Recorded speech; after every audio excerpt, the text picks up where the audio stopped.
So this morning we're going to be talking about trusting God when hatred surrounds you. Trusting God when hatred surrounds you. What is hatred? I looked it up in the dictionary. Hatred is an intense feeling of strong dislike, hostility, and animosity towards somebody. It often involves an emotional aversion or rejection that can lead to harmful thoughts or actions. And you might say this morning, well, Pastor Dan, nobody hates me. I just have a bunch of friends and nobody really hates me. But let's see what Jesus had to say about this. You can follow along in the white page in the middle of your bulletin. It has the outline and the scriptures written there as well as on the screen. Jesus said in John 15, "If the world hates you, know that it has hated me before it hated you. If you were of the world would love you as its own. But because you are not of the world, but I chose you out of the world, therefore the world hates you."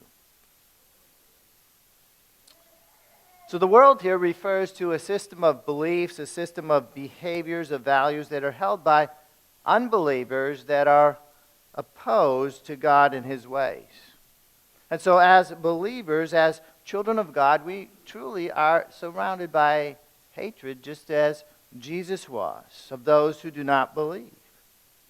God and His children love us. God is love.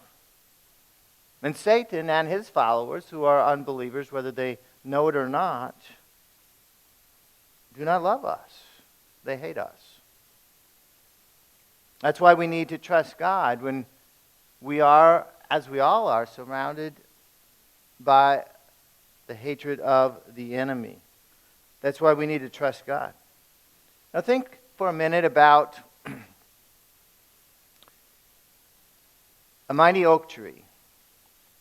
A large oak tree.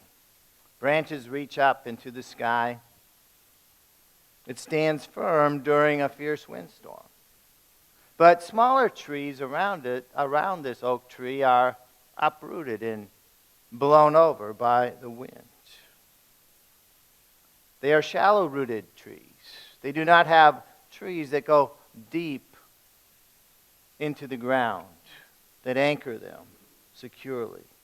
The oak's strength lies in that foundation. You can't see it, but the roots go down much deeper than we might think into the ground and anchor that tree and keep it standing in the midst of storms.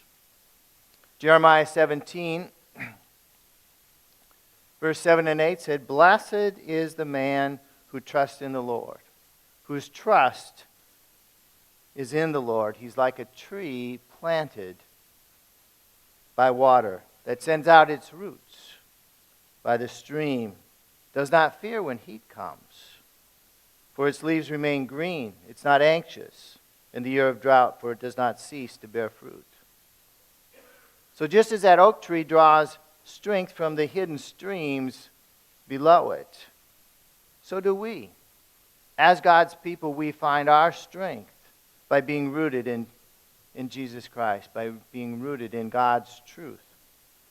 Psalm 1:3 has the same type of picture.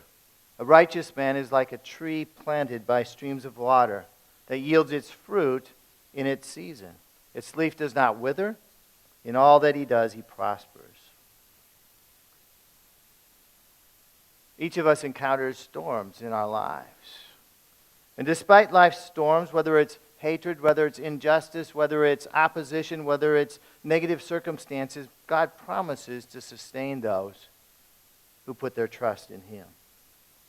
Today we're going to look at Esther chapter 3 as we go through this book and this current series, and we're going to see how this truth is illustrated. The characters in this book, so far we've been introduced to Mordecai, Esther, the king.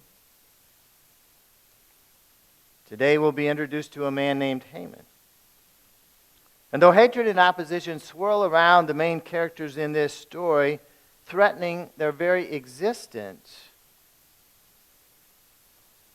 God has not abandoned them. God has not abandoned the entire Jewish people, as we're going to see. Their faith is deeply rooted in the promises of God, even when this demonic hatred is surrounding them. And so like that oak tree standing firm in the storm, we are also called to stand firm in God. Whether the storms that you are encountering in your life are small or huge, God can be there with us. Our strength does not come from ourselves. It comes from being rooted in God.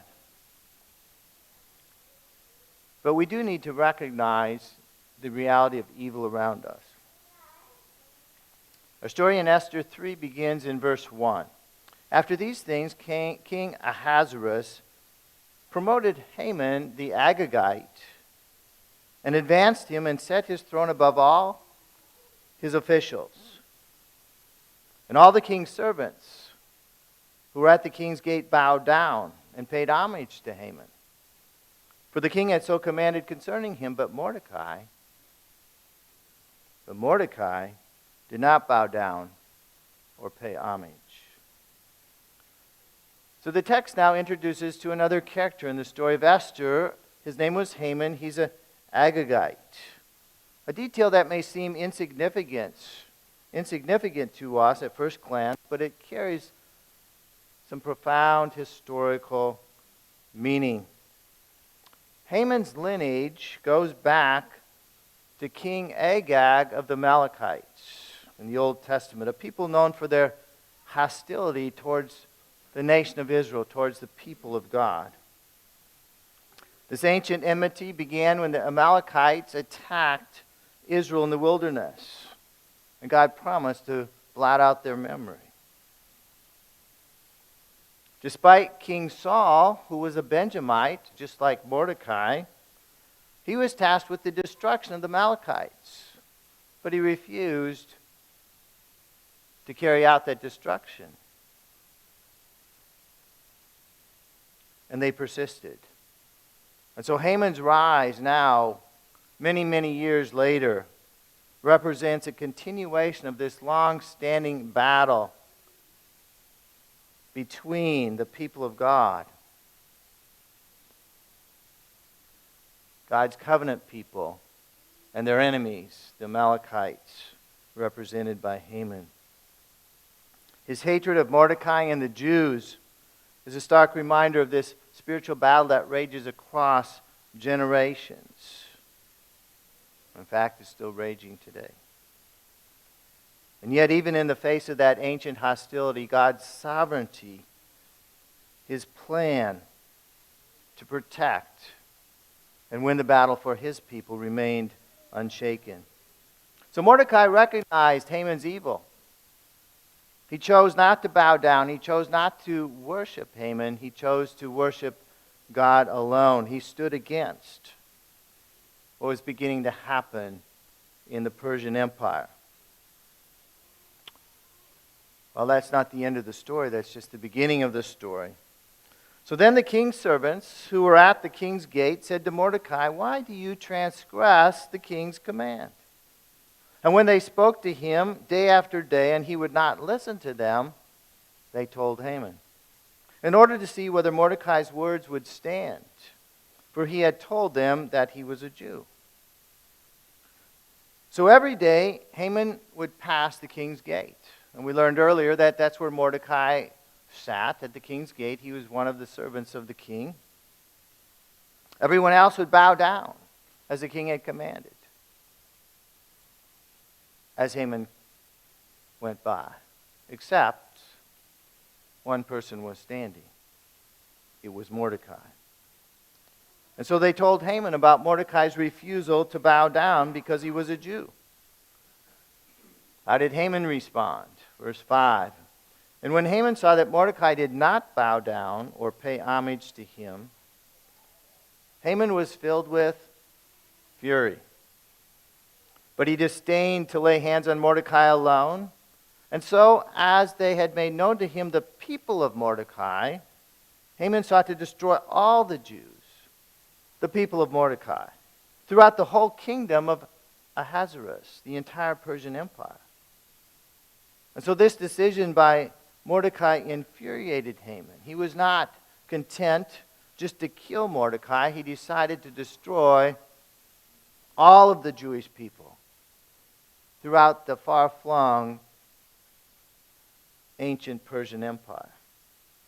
So this ancient enemy of Israel, Amalekites, empowered, I believe, by demonic forces, were once again seeking to destroy Israel.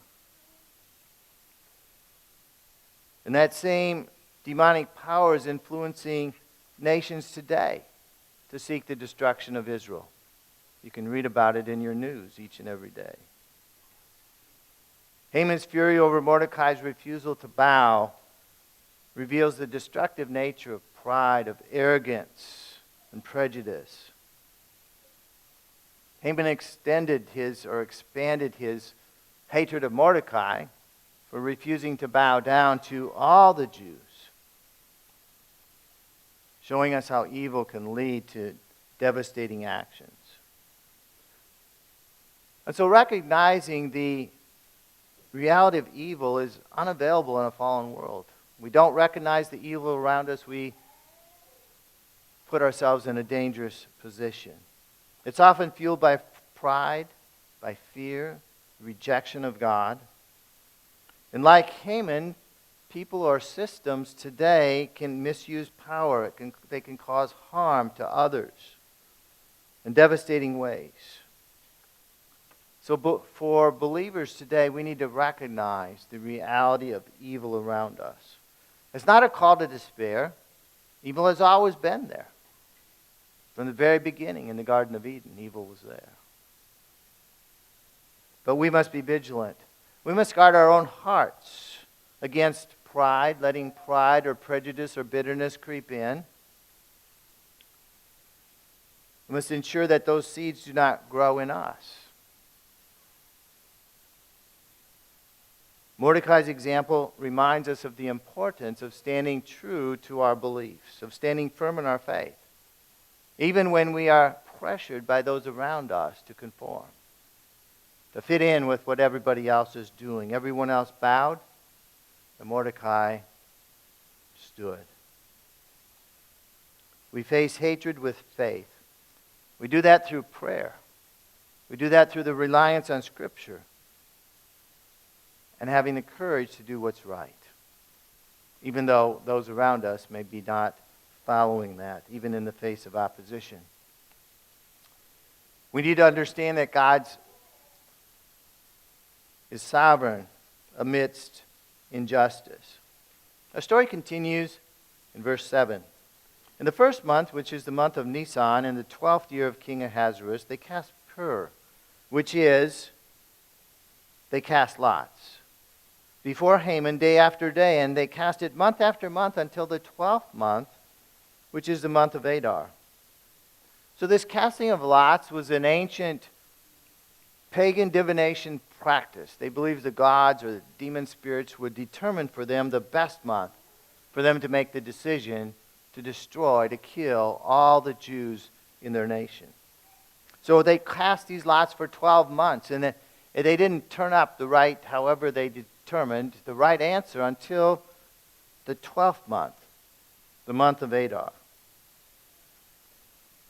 The casting of lots may seem like a random act of chance, but God's sovereignty governed even this moment, as we're going to see.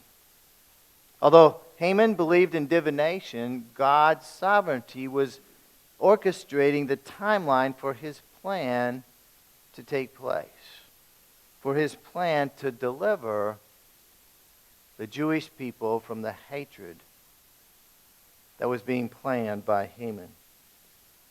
This verse is a reminder that even in times of uncertainty, God is still on the throne. God's hand is never absent. Verse 8, Then Haman said to King Ahasuerus, There is a certain people scattered in all the provinces of your kingdom. Their laws are different from those of every other people, and they do not keep the king's laws. If it please the king, let it be decreed that they be destroyed, and I will pay you 10,000 talents of silver into the king's treasuries. So Haman's approach to the king was full of deception, manipulation. He portrayed the Jewish people as lawbreakers, disloyal troublemakers, which they were not. He even offered to pay 10,000 talents of silver, and a huge amount of money, which is over half of the entire income of the Persian Empire at that time. It highlights how evil often presents itself with deceptive intentions. Well, the king fell for that proposal. Verse 10, so the king took his signet ring from his hand and gave it to Haman, the Agagite, the enemy of the Jews, the scripture informs us. And the king said to Haman, the money is given to you, the people also, to do with them as it seems good to you. So without questioning Haman's motives, without questioning the truth of the word, the king granted everything that Haman wanted. He gave him the authority to proceed with what truly was a genocidal plan to destroy the entire nation of Israel within the Persian Empire, which is where they were all in exile. The king's lack of discernment made him complicit with Haman's scheme. Shows the importance of righteous leadership. The king should have questioned what Haman was doing. The king certainly was not a righteous leader.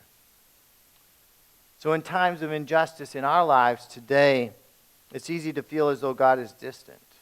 It's easy to feel that sometimes evil has the upper hand. But as we're going to see from this story in the book of Esther, it reminds us that God is sovereign. God is in control. Even when things seem out of control and unjust and beyond our own understanding. When facing hatred or injustice in our own lives, whether through other people, through circumstances, in some other way, we must believe, we must trust in God. We must trust in God's perfect timing and providence. We are called to stand firm in our faith, to not give up, to trust God no matter what we are going through. Haman manipulated the king for evil purposes. But we must be diligent in discerning evil around us, discerning what's true, what's false, and opposing the false in our own lives. Righteousness requires not only personal integrity, but the courage to stand up for the truth. The courage not to conform to the majority around us. The courage to stand on the truth of God's word. God calls us to respond faithfully in the face of hatred. Verse 12, then the king's scribes were summoned on the 13th day of the first month. And an edict, according to all that Haman commanded, was written to the king, to the king's officials of all the peoples, to every province, in his own language. It was written in the name of King Ahasuerus and was sealed with the king's signet ring. And what's amazing, the 13th day of the first month is the eve of the Jewish Passover. And so you see this casting of lots by Haman was controlled by God. And so on the very day that Haman's death edict went out to this enormous, it was the world leading empire of the time, Persian Empire, across the entire world, this edict was going out. The Jews were beginning to celebrate the Passover. Now you remember what the Passover was. It was God's deliverance of the people of Israel from the death angel that went through the entire land of Egypt. And they were saved. And now another death edict was coming out from the king and Haman of Persia. And God, well, this is a spoiler, is going to deliver the Jewish people. The seal of the king's ring on this order made it irreversible. Once it was sealed, it had to be accomplished. It had to take place. And so this verse demonstrates the urgency and the scope of evil that Haman was now speaking or thinking of, actually proceeding to put into practice. So verse 13, letters were sent by couriers to all the king's provinces with instruction to destroy, to kill, to annihilate all Jews, young and old, women and children, on the same day. One day, the 13th day of the 12th month, which is the month of Adar, and to plunder their goods. So these instructions of this decree reveal Haman's hatred, reveal Haman's evil.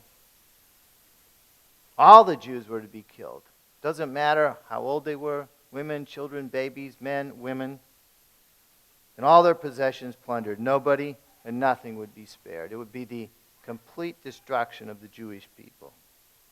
And so for the Jewish people, the situation seemed hopeless. I mean, this Persian Empire had all kinds of troops and armies to carry out this destruction. Just had destroyed other nations, they were now going to destroy a nation within their own borders. The Jewish people. It seemed hopeless.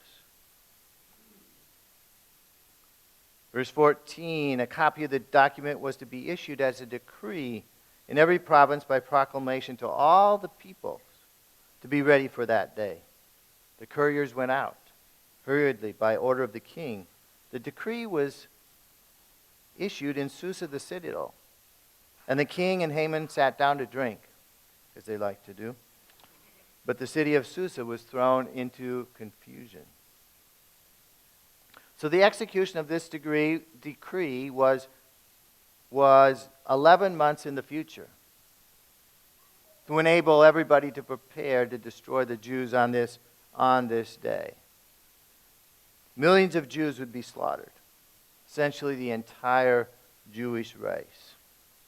Haman and the king relaxed by drinking, but the entire capital city of Susa was thrown into confusion. Why? Because there were many Jews living in Susa. They were their friends. They were their co-workers. They wondered, what is happening?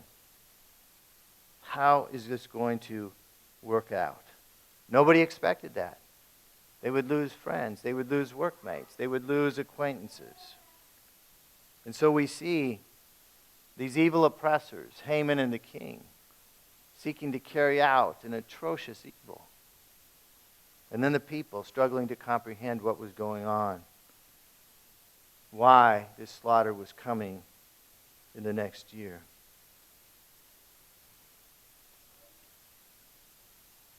So today when we are faced with hatred or injustice, the temptation is to react. To react with fear, to react with despair, to react with anger. But God is calling us as people of God to respond with faith and trust in His sovereignty, that God is in control. The Jews in this seemingly impossible situation, how could they possibly respond? Were not abandoned by God. Even in the midst of this decree, God was working behind the scenes, as we're going to see, to bring about their deliverance, to bring about their rescue. This passage challenges us to remember, to not respond to hatred with hatred. Our response to hatred should reflect our faith in God. We must resist to fight hatred with hatred. Instead, choosing to respond to hatred with integrity and love. Second, we must remember that God's justice is perfect. No act of evil, no sin is overlooked by Him. He will bring about justice. We must resist fighting in worldly terms. We're reminded to trust God. Even when situations in our own lives or situations in the world seem hopeless. And we don't know what to do, we must trust that God knows what to do. He has a plan.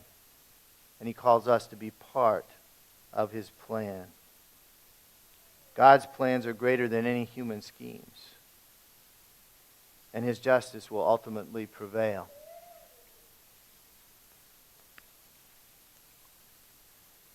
So as we reflect on Esther chapter 3, we see a powerful reminder that even though hatred and injustice may rage all around like a storm, God's people are called to stand firm in Him.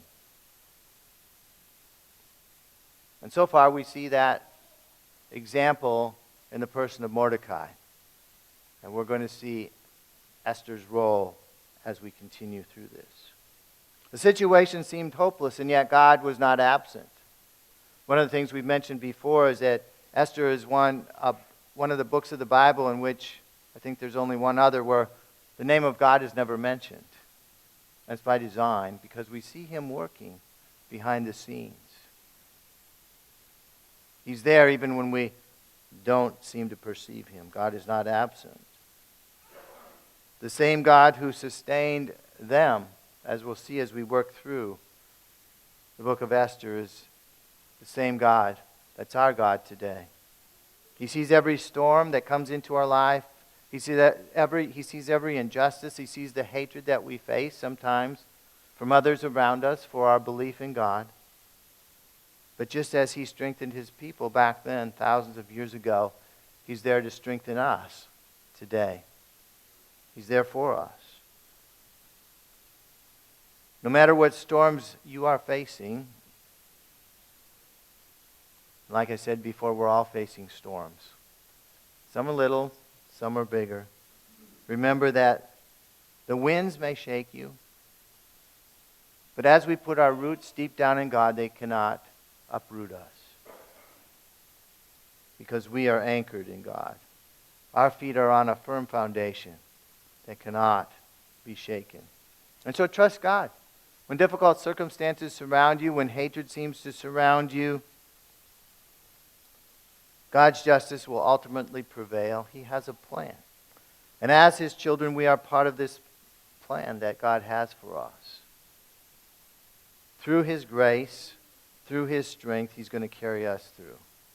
And so stand firm in your faith. No matter what you're facing today or what you may be facing tomorrow. Stand firm in your faith as Mordecai did. Trust that God, who worked for His people in Esther's time, He's still alive. He's still reigning. He's still sovereign. He is still working in our lives today, and He will see you through.